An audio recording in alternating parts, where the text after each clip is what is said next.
Hi everyone and welcome to this video. In this video we want to find the value of this expression 6 divided by 3 times 4 divided by 2 whole square.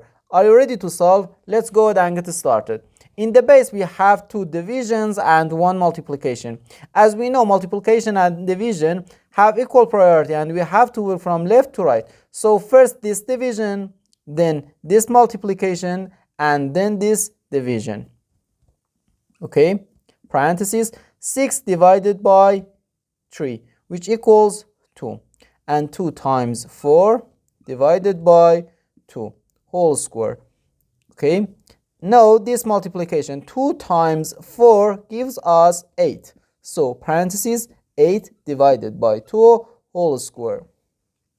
And now 8 divided by 2 equals 8 divided by 2 equals 4. So we have 4 square. And 4 square equals 16. So our final answer to this problem is just 16.